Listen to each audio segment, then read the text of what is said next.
சமாதான ஊழியங்கள் வழங்கும் இது உங்கள் அற்புதத்தின் நேரம். Time of miracles. ஹல்லேலூயா. அவர் சொன்னதை, அவர் திட்டம் பண்ணினதை நிறைவேற்றுவார். அதுதான் நம்முடைய ஆண்டவர். எத்தனை பேர் விசுவாசத்தோடு ஆமென் சொல்றீங்க? இன்றைக்கு உங்க போதகருக்கு 2 வார்த்தைகள். இந்த வசனத்தை நோட் பண்ணிக்கோங்க. உபாகமம் 33:20. அவன் சிங்கத்தை போல தங்கி இருந்து. தம்பி, நீங்க ஒரு சிங்கம். நீங்க பாலசிங்கம் இல்ல, நீங்க கர்த்தரால் தெரிந்து கொள்ளப்பட்ட யூதராஜ சிங்கத்தின் பிள்ளை. காத்துக்கு விஸ்தாரமான இடத்தை கொடுக்கிறவர், ஸ்தோத்தரிக்கப்பட்டவர். சிங்கத்தை போல தங்கி இருந்து புயத்தையும் உச்சந்தலையும் பீறி போடுவான். எதற்காக பீறி போடுவான்? அதன் மூலமா என்ன நடக்கும்? அடுத்த வசனத்தை பார்த்தா தான் தெரியும்.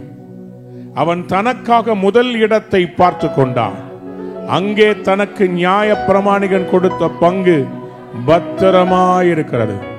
ஆனாலும் அவன் ஜனத்தின் முன்னணியாய் வந்து மற்ற இஸ்ரவேலுடைய கர்த்தரின் நீதியையும் அவருடைய எங்க நடப்பான்? காத்து எங்க நடக்க போறார்? இஸ்ரவேலருக்கு முன்னணியாக நடப்பார். கையை உயர்த்தி அல்லேலூயா சொல்றீங்களா? இந்த சபையை கர்த்தர் முன்னாடி நடக்க பண்ணுவார். உங்களை கர்த்தர் முன்னாடி நடக்க பண்ணுவார். யாராவது ஒரு அல்லேலூயா சொல்லுங்க. ஆமென். காத்துக்கு கர்த்தர் விஸ்தாரமான இடத்தை தருவார். உங்க குடும்பத்துக்கு தரப்போறார், உங்க பிள்ளைகளுக்கு தரப்போறார், உங்க சபைக்கு தரப்போறார். பக்கத்தை பார்த்து சொல்லுங்க, எல்லாம் விஸ்தாரமாகிறது. நான் சொல்றேன், இந்த 2025 சீசனை மிஸ் பண்ணிடாதீங்க. இந்த 2025 நீங்கள் விஸ்தாரமாவதற்கான நேரம். தைரியமா இறங்குங்க. கர்த்தர் உங்களோடு இருந்து காரியத்தை நடப்பிப்பார். இந்த சீசனை மிஸ் பண்ணிடாதீங்க, அப்புறம் வருத்தப்படுவீங்க. விட்டுறாதீங்க. அதனாலதான் பாஸ்டர் வேக வேகமா செய்கிறார்.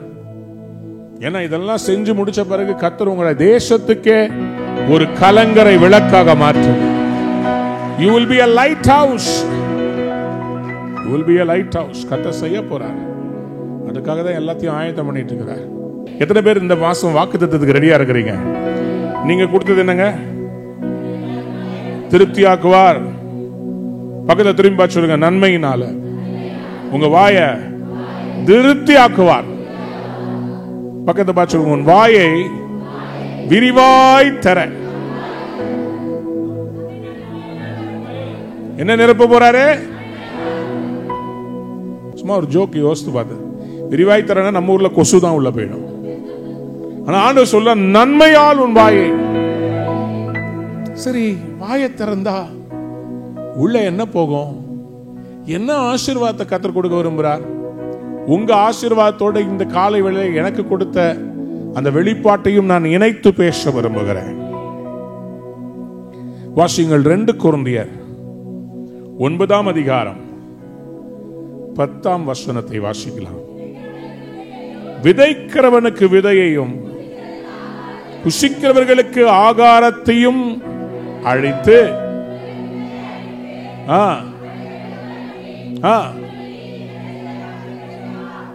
யாராவது ஒரு ஆமேன் சொல்றீங்களா? நன்மையால் உன் வாய் எப்படி திருப்தியாக்க போகிறார்?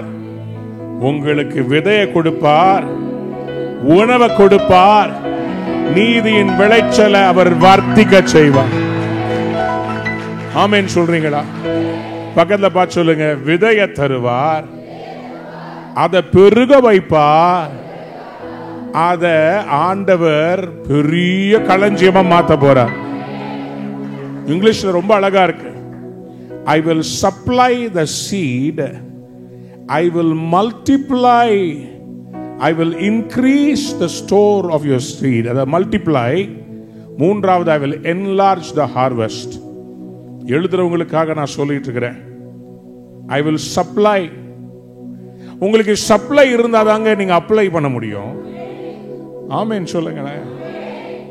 சப்ளை இருந்தாதானே நீங்க தேவனுடைய பிரின்சிபிள்ஸ் அப்ளை பண்ண முடியும். விதை இருந்தாதானே விளைச்சலை பார்க்க முடியும்.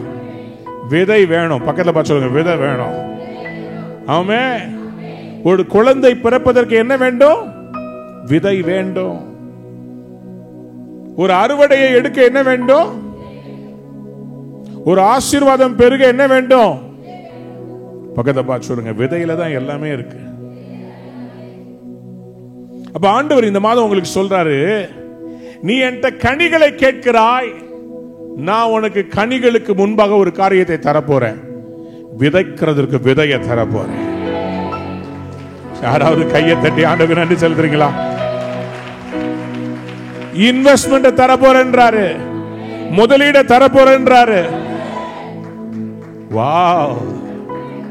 நம்ம ரிசோர்ஸ் கேட்கிறோம், அவர் சோர்ஸையே தரன்றார். நீ ஏன்பா ரிசோர்ஸ் கேட்கிற? அந்த ரிசோர்ஸ்க்கு வேண்டிய சோர்ஸ் நான் உனக்கு காண்பிக்கிறேன். விதைய தர்றேன், அதை விதைச்சு 30, 60, 100 மடங்கா உன்னை பெருக பண்ண போறேன். ஹல்லேலூயா! பக்கத்தை பார்த்து சொல்லுங்க, எல்லாமே விதையில தான் இருக்குது. உன் வாயை நன்மையால நிரப்பணும்னா உங்க கையை ஃபர்ஸ்ட் விதையால நிரப்ப போற. எல்லாரும் உங்க கையை காமிங்க. இந்த கை தான் ஆண்டவர் நிலமா பார்த்து பேச போறார். ஆண்டவர் பூமியை உருவாக்கின போது ஆதியாகமத்தின் புஸ்தகம் 1ஆம் அதிகாரம் 11ஆம் வசனத்துக்கு வேதத்தை திருப்புங்க. சீக்கிரமா சீக்கிரமா சீக்கிரமா. பூமியானது புல்லையும் விதையை பிறப்பிக்கும் பூண்டுகள், தங்கள் தங்கள் விதையுடைய கனிகள், தங்கள் தங்கள் ஜாதியின்படியே கொடுக்கும் கனி விருட்சங்களை முளைப்பிக்க கடவுது. When God spoke to the earth, அவர் சொன்ன முதல் காரியம், பூமி எதை பிறப்பிக்கணும்னா விதையுடைய எல்லாவற்றையும் முளைப்பிக்க கடவுது. ஏன்னா வளர்ச்சி வேண்டும் என்றால் கனி இருந்தா பத்தாது, விதை இருக்கும். கனி இன்றைக்கு முடிந்துவிடும், ஆனா விதை தான் நாளைக்கும் உங்களுக்கு ஆசீர்வாதத்தை கொடுத்து கொண்டே இருக்கும். ஆதியாகமம் 1ஆம் அதிகாரத்தில் பூமியை பார்த்து விதைய விளைய செய்ய சொன்னார். He asked the earth to come up with a seed. எதுக்கு? இதுக்கு பின்னாடி அவர் மனுஷனை உருவாக்குறார். மனுஷனை உருவாக்கி ஆதாம் கையில கர்த்தர் பழத்தை கொடுத்தாரா, உணவை கொடுத்தாரா? எதை கொடுத்தார்? மரத்தை கொடுத்தாரா, பழத்தை கொடுத்தாரா? ஆதியாகமம் 1ஆம் அதிகாரம் 29ஆம் வசனத்தை வாசிங்க. தமிழை விட இங்கிலீஷ்ல பாத்தீங்கன்னா, I give you every seed. I give you every seed bearing plant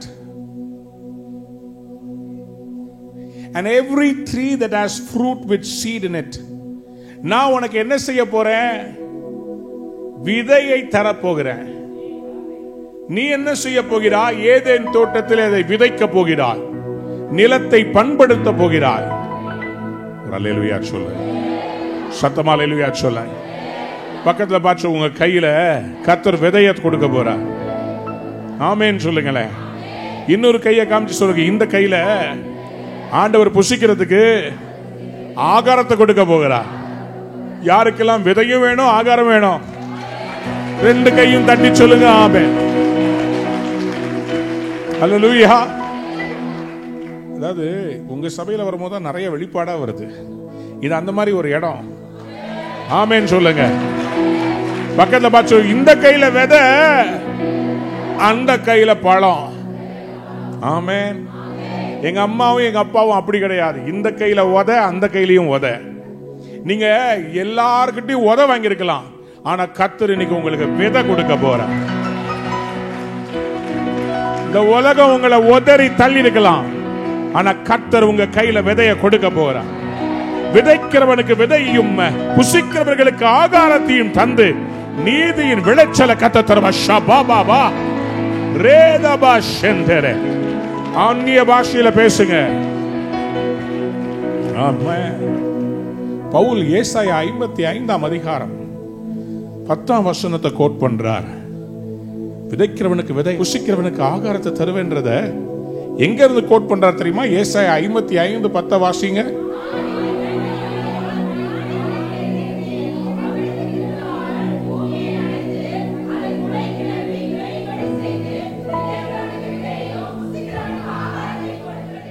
எப்படியோ அப்படியே என் வாயிலிருந்து புறப்படும், அது வெறுமையா என்னிடத்துக்கு திரும்பாமல்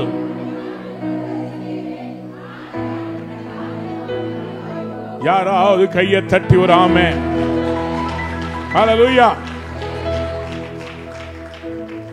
ஏசாயா 55:10 அவர் சொல்றாரு, மாரியும் உறைந்த மழையும் வானத்திலிருந்து இறங்கி அவ்விடத்துக்கு திரும்பாமல் பூமியை நனைத்து அதில் முளை கிளம்பி விளையும்படி செய்து. இப்ப நல்ல கவனிங்க, இந்த வருஷத்துல மாறி அது மழை, உறைந்த மழை அது பனி, வானத்திலிருந்து இறங்கி. ஆண்டவர் என்ன சொல்றாரு? உங்க விதைக்கு வேண்டிய அத்தனை போஷாக்கையும் நான் தரப்போகிறேன்.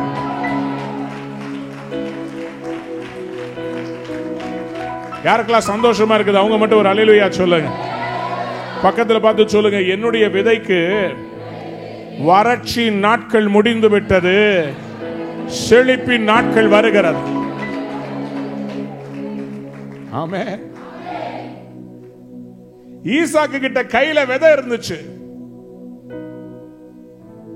ஆனா மழை இல்ல, பஞ்ச காலம். என்ன செய்யறது? பக்கத்துல பார்த்து சொல்லுங்க, விதை இருந்தா போதுங்க. சொல்லுங்க, பக்கத்துல பார்த்து தைரியமா சொல்லுங்க, விதை இருந்தா போதும், கூட கர்த்தர் இருந்தா போதும். ஏன்னா இயற்கையவே படைச்சவர் சொல்றாரு, காத்த பார்க்காத மழைய பார்க்காத நான் உன் விதையை ஆசீர்வதித்து உனக்கு உணவை தருவேன், நன்மையால் உன் வாயை நான் திருப்தியாக்குவேன், விதையும் தருவேன், உணவையும் தருவேன், உங்களுக்கு வேலையும் கொடுப்பேன், உங்களுக்கு லாபத்தையும் தருவேன், உங்களுக்கு பிசினஸையும் தருவேன், அதனுடைய பெருக்கத்தையும் தருவேன், உங்களுக்கு பிள்ளைகளையும் கொடுப்பேன், அந்த பிள்ளைகளுடைய செழிப்பையும் நான் தருவேன், உங்களுக்கு சபையை கொடுப்பேன், திரளான ஆத்துமாக்களின் அறுவடையை நான் தருவேன்.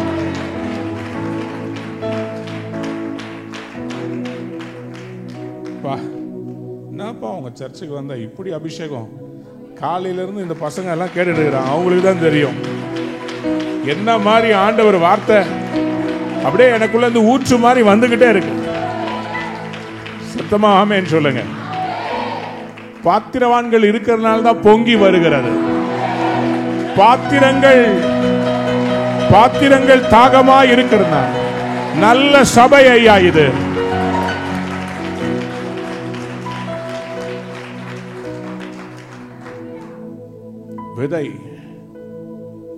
விதையத்தான் கர்த்தர் முதன்மையா பார்க்கிறார். விதையின் மேல்தான் அவருடைய பூமிக்கான நியதி. ஆதியாகமம் 8:22 வாசித்து பாருங்களேன். பூமியை அழித்த பிறகு மறுபடியும் மறுசீரமைப்புக்காக நோவாவிடத்தில் கர்த்தர் ஒரு காரியத்தை சொல்லுகிறார். அது என்ன காரியம்? நோவா கிட்ட சொல்லல, அவர் மனசுலயே சொல்றார். என்னவா? வாசிங்க.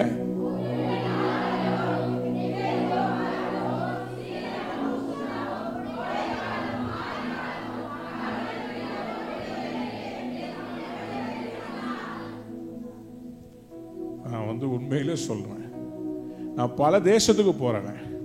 வசனத்தை சொன்னா எல்லாரும் படிக்கிறதுக்கு லேட் ஆகும்.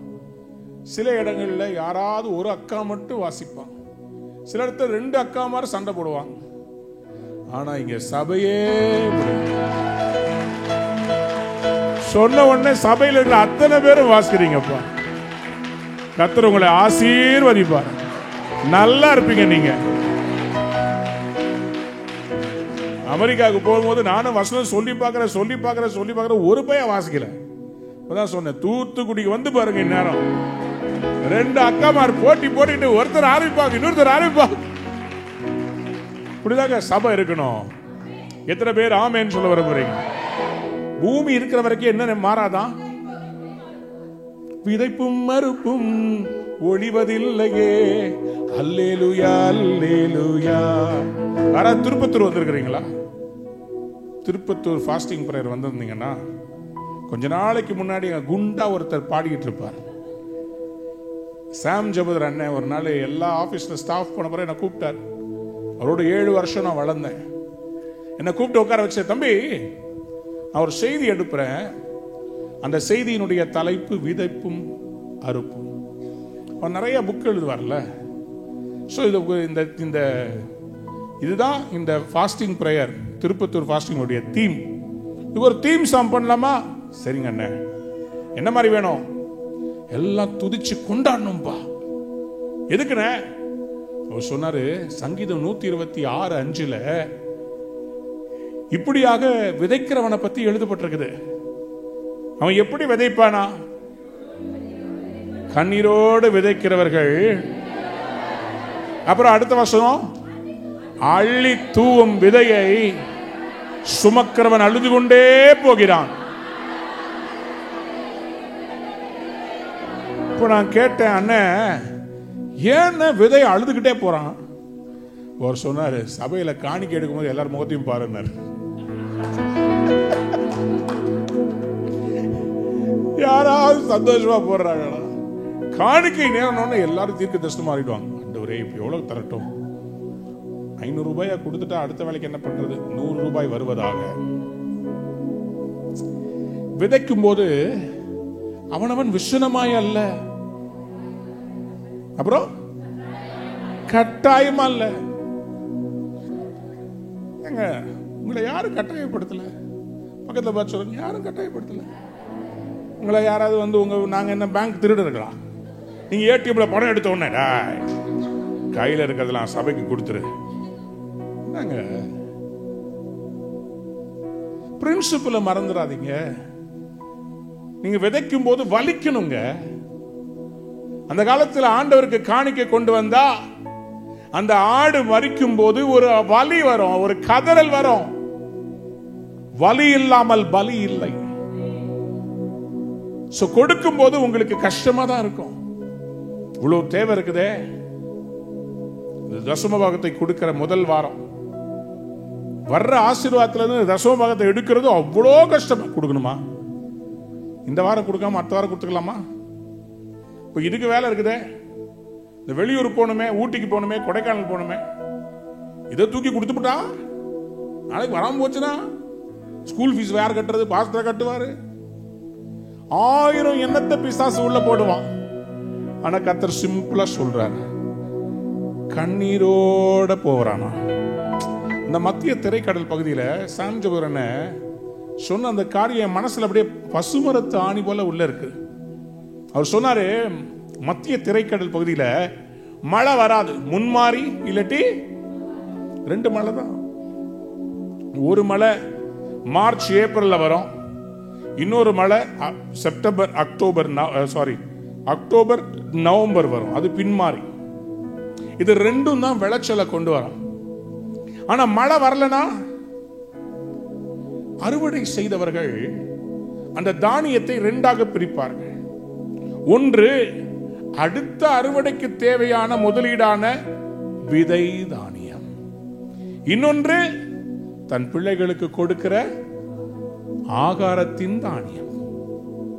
இப்ப அவர் என்ன பண்ணுவாரா, இந்த ஆகாரத்தின் தானியம் தீர்ந்து போயிடும், விதை மட்டும்தான் இருக்கும்.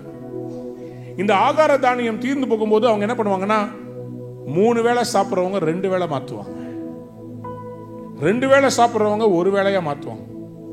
விதையை கைய வைக்க கூடாதுன்னு ரொம்ப கஷ்டப்படுவாங்க. அப்பவும் பிள்ளைங்க, அப்பா பசிக்குதுப்பா, வரப்போறமா நின்று பிள்ளைங்க கதறுவாங்களாம், அப்பா எங்களுக்கு கஷ்டமா இருக்கு, பசிக்குதுப்பா. உடனே அந்த விதைக்கிறவன் சொல்லுவானா, கண்ணீரோட கொஞ்சம் வெயிட் பண்ணுங்க, இதை விதைச்சாதான் நமக்கு வளர்ச்சி வரும், இதை விதைச்சாதான் நாளைக்கு அறுவடை வரும். கண்ணீரோட அவன் விதைப்பானா. இன்னைக்கு சில பேர் அப்படிதான் கண்ணீரோட விதைக்கிறீங்க. உங்களுடைய திரட்சியிலிருந்து அல்ல, மிகுந்த உபத்திரவத்தில் விதைக்கிறீங்க. மக்கதோனியா சபையார போல உங்களுக்கு கர்த்தர் மேல ஒரு பாசம். சில பேர் யாருக்கும் தெரியாம உங்க கோல்ட கொடுத்திருக்கலாம். நீ யாருக்கும் தெரியாம உங்க சேமிச்சு வச்ச சின்ன பணத்தை எடுத்து கொடுத்திருக்கலாம்.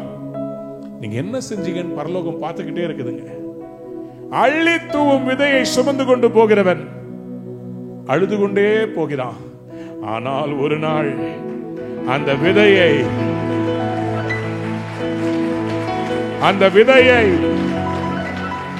நல்ல நிலத்திலே விழுந்த அந்த விதையை மத்தேயு 13:23 சொல்கிறது, 130, 60, 100 மடங்காக கர்த்தரை ஆசீர்வதிக்கும் போது.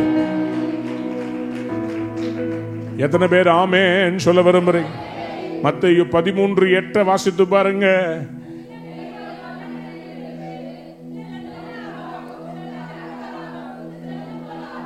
நான் விசுவாசிக்கிறேன், இந்த பீஸ் சர்ச் ஒரு நல்ல நிலம். நீங்க நல்ல நிலம். உங்ககிட்ட கர்த்தர் விதைச்சத கர்த்தர் 100 மடங்காய் தருவா. வெறுமையாய் போக மாட்டீங்க. உங்க பலனை நீங்க அறுவடை செய்வீங்க. நன்மையால் உன் வாயை திருப்தியாக்குவார். யாரெல்லாம் ஆமென் சொல்ல விரும்புறீங்க? பக்கத்துல பார்த்து சொல்லுங்க, விதைப்பும் அறுப்பும் ஒளிவதில்லை. ஏசாயா 32:20.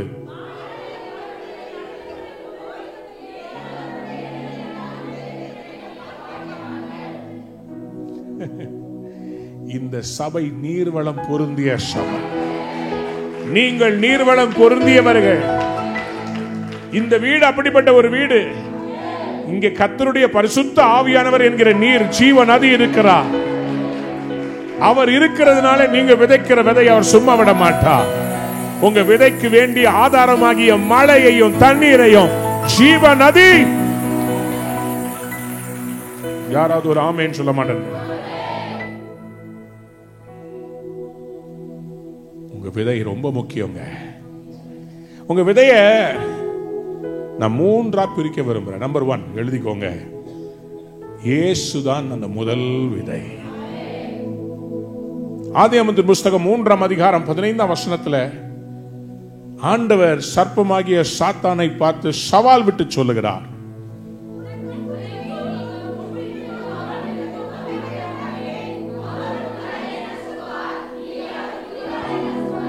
யாராவது ஆமென் சொல்லுங்க? பக்கத்துல பார்த்து சொல்லுங்க, உன் வித்துக்கும் அவள் வித்துக்கும். யார் அவள் வித்து? யாரு? யாரு? காயினா? ஆபேலா? அவள் வித்து என்று கர்த்தர் சொல்லும் போது யார் தெரியுமா சொல்றாரு? மனுஷனாகிய ஆதாமிடத்திலிருந்து பிறந்த வித்து அல்ல, பரிசுத்த ஆவி அவள் மேல் வந்தபோது இயேசுவை கற்பம் தரித்த மரியாளுடைய வித்துக்கும் பகையை உண்டாக்கி அவருடைய தலையை உயர்த்தி இயேசுவாகிய கர்த்தருடைய வித்து சர்ப்பமாகிய சாத்தானின் வித்தை காலின் கீழே சீக்கிரமாய். யாராவது ஒரு அல்லேலூயா சொல்ல மாட்டேன்? பக்கத்துல பார்த்து சொல்லுங்க, இயேசுதான் அந்த with. Jesus is the seed of the Father God. அவருடைய சொந்த குமாரன், அவருடைய சொந்த குமாரன். இரண்டாவது விதை என்று சொல்லும்போது அது ஆண்டவருடைய வார்த்தையாகிய விதை. எல்லாரும் சொல்லுங்க, வார்த்தை. லூக்கா எழுதின சுவிசேஷம் 8ஆம் அதிகாரம் 11ஆம் வசனம், 1 பேதுரு 1ஆம் அதிகாரம் 23ஆம் வசனங்களை வாசித்து பார்க்கும்போது அந்த ஓமையின் கருத்தாவது, எல்லாரும் அண்டர்லைன் பண்ணிக்கோங்க, விதை வசனம். விதை என்னங்க? The seed is the word of God. அப்ப கர்த்தருடைய வார்த்தையாகிய விதை உங்க வாழ்க்கையில் வரும்போது நிச்சயமாய் 30-60 உண்டாகும். யாராவது ஆமென் சொல்றீங்களே?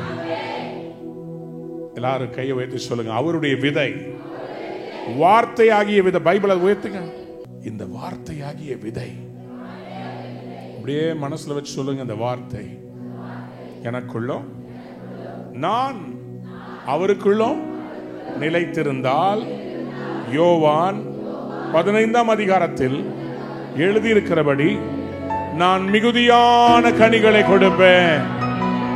யாராவது ஒரு ஆமேன் சொல்ல மாட்டேன் சொல்லுங்க. ஆமேன்.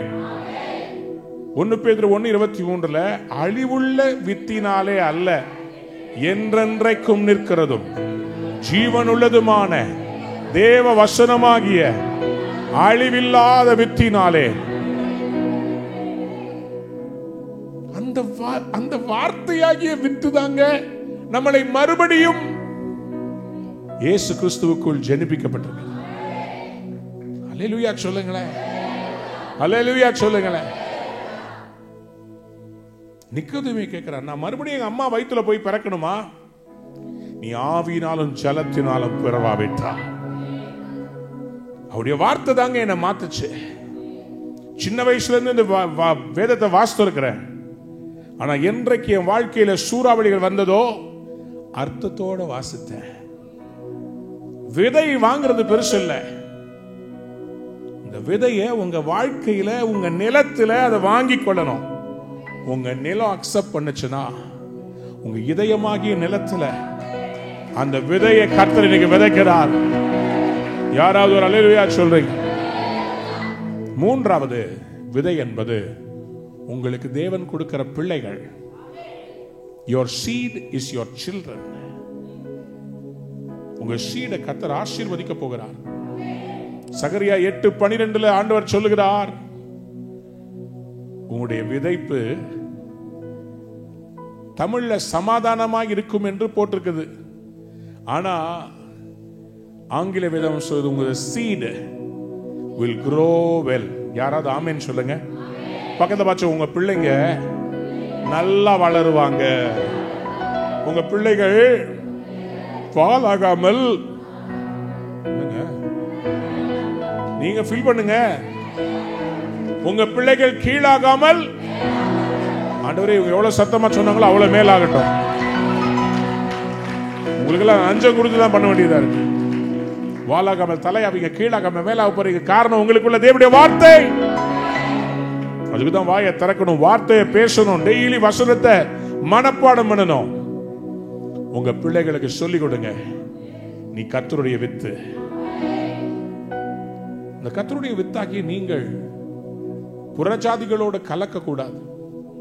அதுல ஆண்டவர் ரொம்ப கேர்ஃபுல்லா இருக்க சொல்றார். ஆண்டவருடைய காரியம் என்ன தெரியுமா? அவர் விசேஷமாய் சொல்லுகிற காரியம், பரிசுத்த வித்த நீ மற்ற வித்துகளோட கலக்காத. லேவியராகமத்தின் புஸ்தகம் 19ஆம் அதிகாரம் 19ஆம் வசனத்தை வாசித்து பார்க்கும்போது, நான் இந்த வசனத்தை வாசிக்கிறேன். உன் வயலிலே வெவ்வேறு வகையான விதைகளை கலந்து விதையாயாக. In your field don't mingle the seed. பல விதமான விதைகளை கலந்துராத. அது அதனுடைய விதை தனியாக இருக்கட்டும். யாராவது ஒரு ஆமென் சொல்லுங்க. கர்த்தர் உங்களை விதையோட வச்சிருக்கிறார். அந்த விதையை உலகத்தோடு கலக்க கூடாது. அதுக்குதான் சபையை கொடுத்திருக்கிறார். இந்த இடம் நல்ல இடம். உங்களுக்குள்ள விதைக்கப்பட்ட வார்த்தை கலப்படம் பண்ணக்கூடாது. வார்த்தையில கலப்படமே வந்துடக்கூடாது. நீங்க பல விதமான கள்ள உபதேசங்கள் இருக்குது. சும்மா இன்டர்நெட்டை பார்த்து ஏமாறாதீங்க. உங்க சபையில கொடுக்கப்படுற வார்த்தைகளை நம்புங்க. தடி எடுத்தவெல்லாம் தண்டல்காரன் கிடையாதுங்க. முளைச்சு 3 இடம் விடல, பைபிளையே ஃபுல்லா வாசித்து முடிக்கல, ஆளுக்கு உட்காந்து இன்டர்நெட்ல நானும் பேசுவேண்டான்னு உட்காந்து பேசிக்கிட்டு இருக்கிறான். ஃபுல்லா பாத்தீங்கன்னா வெளிநாட்டில் வெள்ளக்காரன் பேசின மெசேஜ அப்படியே டிரான்ஸ்லேட் பண்ணி வச்சு ஷீட் எடுத்து பேசிக்கிட்டு இருக்கிறாங்க. சுயமா பைபிள் வாசிக்கல, கர்த்தர் பாதத்துல காத்திருக்கல, சும்மா இன்டர்நெட்ல வர ஒரு வசனத்தை தூக்கி இன்றைக்கு கர்த்தர் கொடுக்கிற தீர்க்க தரிசன வார்த்தை. எதுக்கு அந்த வார்த்தை எங்க விழுகுது? வழி அருகே விழுந்தா பறவைகள் பட்சித்து விடும். முள்ளுகளுக்குள்ள விழுந்தா நெருக்கி போட்டுரும். கற்பாறையில் விழுந்தா சீக்கிரமா செத்து போயிடும். நல்ல நிலமாகிய சபைக்குள்ள விழுந்தா யாராவது ஆமேன்னு சொல்றீங்களா? உங்க பிள்ளைகள் சபையில் இருக்கணும். அதுக்குதான் பாஸ்டர் உங்களுக்காக உங்க பிள்ளைகளுக்காக ஒரு இடத்தை கட்டுறாரு. யாராவது கையை தட்டி ஒரு ஆமேன். தம்பி, நான் நம்புறேன் இந்த ஊழியம் மிக முக்கியமான ஊழியம். சிறுவர் ஊழியம் ரொம்ப முக்கியமானது. சபையை கட்டுனா சபையில சிறுவர் ஊழியத்துக்கான இடம் இல்லாம இருக்கவே கூடாதுங்க. அத்தியாவசியம். எப்படி டாய்லெட் அவசியமோ, எப்படி பார்க்கிங்க்கு கொஞ்சம் இடம் தேவை, ஞான ஸ்நான தொட்டி கண்டிப்பா இருக்கணும், சிறு பிள்ளைகளுக்கான தனியான இடம் இருக்கணும். எல்லாமே கர்த்தர் விதையா வச்சிருக்கிறார்.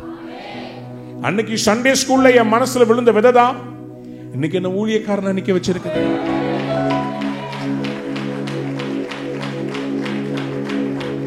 கட்டடம் கட்டிடும் சிற்பிகள் நாம், கட்டிடுவோம் இயேசு. கட்டடம் சிற்பிகள் நாம், கட்டிடுவோம் கிறிஸ்துவுக்கா. சின்ன வயசுல சண்டே ஸ்கூல்ல எனக்கு சொல்லி கொடுத்தாங்க. அழகா பாடுவேன் நான் சின்ன வயசுல இருக்கும் போது. கால் சட்டை போட்டுட்டு கட்டடம் கட்டிடும் சிற்பிகள் நாம், கட்டிடுவோம் இயேசு ராஜனுக்கா. அப்புறம் சுத்தியா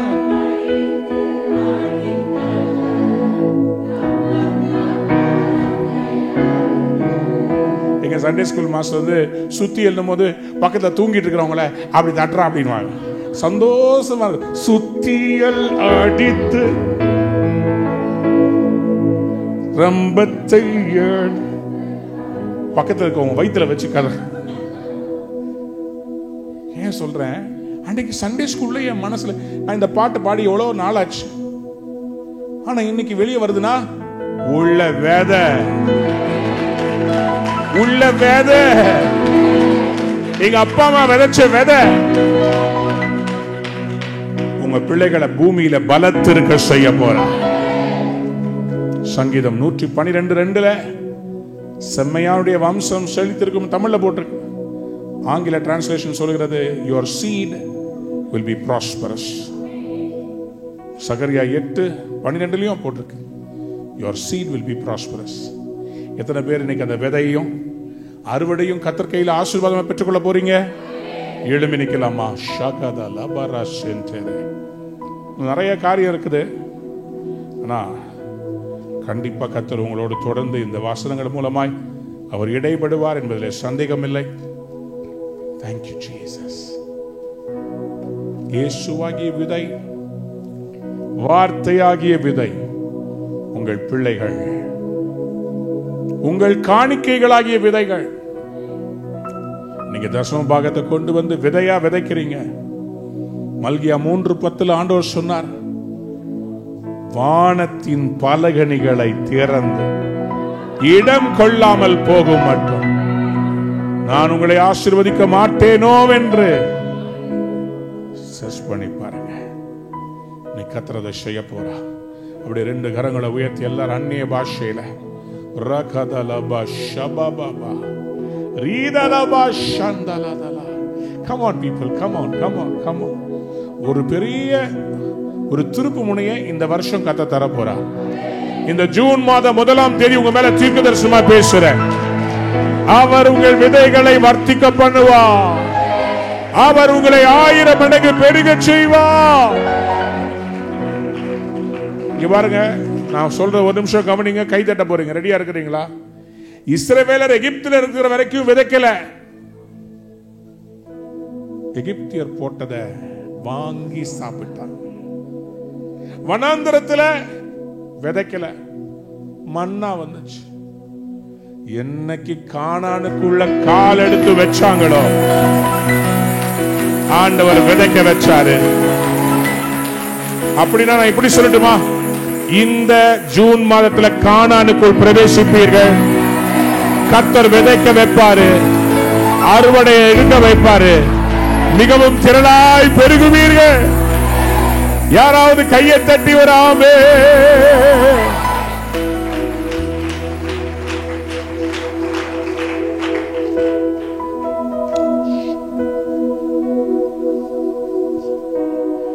பரபஷிமா ஆசீர்வாதமான மழை பொழியும் காலம் இதுதான். ஆவியானவர் உங்க மேல இறங்கி வருவார். உங்க விதைகளை எல்லாம் ஆசீர்வதிக்க போறார். உங்களை 1000 மடங்கா பெருக செய்ய போறார். யாராவது ஆமென் சொல்லுங்க. சத்தத்தை உயர்த்தி ஆமென். ஹalleluya. ஆசீர்வாத மழை பொழியும் காலம் இதுதானே. ஆவியானவர் காற்றாய் வீச பெருமழை பொழிந்திருந்து உன்மேல் ஆவியை ஊற்றிடுவார். உலகு போன உன்னை இயேசு உயிர் பெற செய்திடுவார். சொல்லுங்க. உன்னதத்திலிருந்து உன்மேல் ஆவியை ஊற்றிடுவார். உலகு போன உன்னை உயிர் பெற செய்திடுவார். உங்கள் துக்கம் சந்தோஷமாய் மாறும் நேரம் இது. உன் கவலை கண்ணீர் முற்றிலுமாய் விலகும் நேரம் இது. உங்கள் துக்கம் சந்தோஷமாய் மாறும் நேரம் இது. உன் கவலை கண்ணீர் முற்றிலுமாய் விலகும் நேரம் இது. முன்மாறியும் பின்மாறியும் சீராய் பொழிந்திடுவார். காய்ந்திருந்த உந்தன் வாழ்வை கனியால் நிரப்பிடுவார். முன்மாறியும் பின்மாறியும் சீராய் பொழிந்திடுவார். காய்ந்திருந்த உந்தன் வாழ்வை கனியால் நரிசாய் கிடந்த உந்தன் நிலத்தை விளைய செய்திடுவார். நரிசாய் கிடந்த உந்தன் நிலத்தை விளைய செய்திடுவார். துக்கம் சந்தோஷமாய் மாறும் நேரம் இது. உன் கவலை கண்ணீர் முற்றிலுமாய் விலகும் நேரம் இது. நல்ல கையை தட்டி வாயை திறந்து ஆமென் சொல்றீங்களா? எல்லாரும் கையை வைத்து சொல்லுங்க. விதைக்கிறவனுக்கு விதையையும் புசிக்கிறவர்களுக்கு ஆகாரத்தையும் அவர் தருவார். நீதியின் விளைச்சலை அவர் பெருக பண்ணுவார், வர்த்திக்க பண்ணுவார்.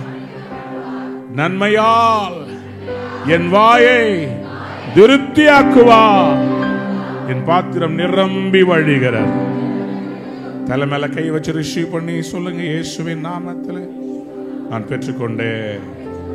கர்த்தர் நல்லவர். ஆமென். God bless you abundantly. Shalom. Shalom. அன்பானவர்களே, இந்நிகழ்ச்சியின் மூலம் நீங்கள் ஆசீர்வதிக்கப்பட்டிருப்பீர்கள் என்று நம்புகிறோம். நீங்களும் எங்களோடு இணைந்து கர்த்தரை ஆராதிக்க விரும்பினால் எங்களது ஞாயிறு ஆராதனை நேரம் முதலாம் ஆராதனை காலை 9 மணிக்கும் 2ஆம் ஆராதனை மாலை 6 மணிக்கும் நடைபெறுகிறது. வியாழக்கிழமை தோறும் மாலை 7 மணி அளவில் துதியினால் விடுதலை பிரார்த்தனை நடைபெறும். தெய்வீக சுகம், பிசாசின் கட்டிலிருந்து விடுதலை, தொழில் ஆசீர்வதிக்கப்பட, துல்லியமான தீர்க்க தரிசன வார்த்தை நிறைவாய் பெற்றிட அனைவரையும் அன்புடன் அழைக்கிறோம். எங்களது ஆலய முகவரி சமாதான தேவ ஆலயம், பால்பாண்டி நகர், மில்லர்புரம், தூத்துக்குடி. எங்களது அலைபேசி எண் 8119679995. கர்த்தர் தாமே உங்கள் அனைவரையும் ஆசீர்வதிப்பாராக. This program is exclusively produced and brought to you by Peace Ministries, Tuticorin, Tamil Nadu, India.